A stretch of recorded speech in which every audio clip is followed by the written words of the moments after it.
रूस यूक्रेन युद्ध में को लेकर जो महासंग्राम छिड़ा हुआ है, अब उसमें अमेरिका ने भारत और मोदी का नाम क्यों घसीटा है, ये भी आपको बताते हैं। दरअसल ट्रंप के एडवाइजर हैं नवारो, उनकी तरफ से एक बयान जारी किया गया है जिसमें उन्होंने कहा है कि मेरा मतलब मोदी के युद्ध से है, क्योंकि शांति का रास्ता नई दिल्ली से होकर गुजरता है।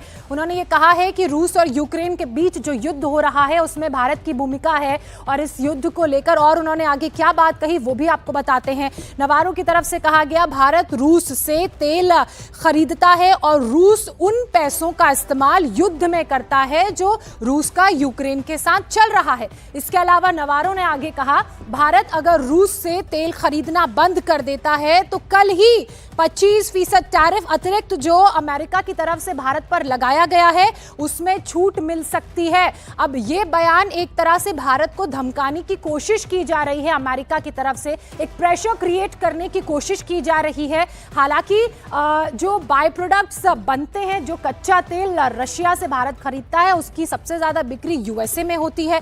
चाइना भी रशिया से कच्चा तेल खरीदता है। ऐसे में भारत पर जो इल्जाम लगाया जा रहा है अमेरिका का, वो बड़ा ही दोहरा इल्जाम है। साथ ही भारत रूस से तेल खरीदना बंद कर दे, लगातार ये बात भी अमेरिका पिछले कई दिनों से कहता नजर आया और भारत पर दबाव बनाने की कोशिश की, और यही तो कारण रहा कि 25% अतिरिक्त टैरिफ भारत पर लगा दिया गया। अब अमेरिका ये कह रहा है कि अगर भारत तेल खरीदना बंद कर देगा तो भारत पर जो अतिरिक्त 25% टैरिफ लगा है उसे एकदम से माफ कर दिया जाएगा। अमेरिका भारत पर इसलिए पेनल्टी लगा रहा है क्योंकि वो रूस से तेल खरीदता है, जबकि भारत ये साफ कर चुका है कि रूस से तेल खरीदने में चीन और यूरोपियन यूनियन के जो देश हैं वो काफी आगे हैं। लेकिन अमेरिका रूस यूक्रेन जंग के लिए सीधे सीधे भारत को जिम्मेदार ठहरा रहा है।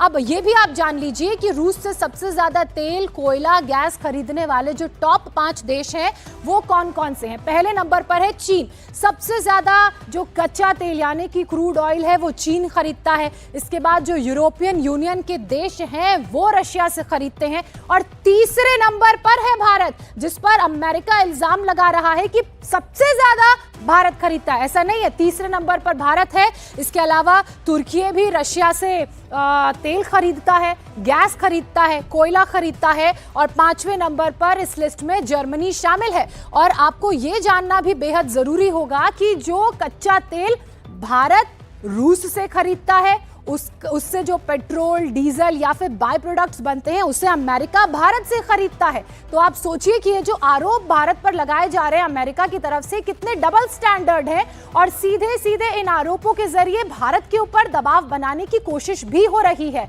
अब 1 जनवरी 2023 से 18 अगस्त 2025 तक चीन ने रशिया से लगभग 2,68,044 मिलियन यूरो का तेल खरीदा है।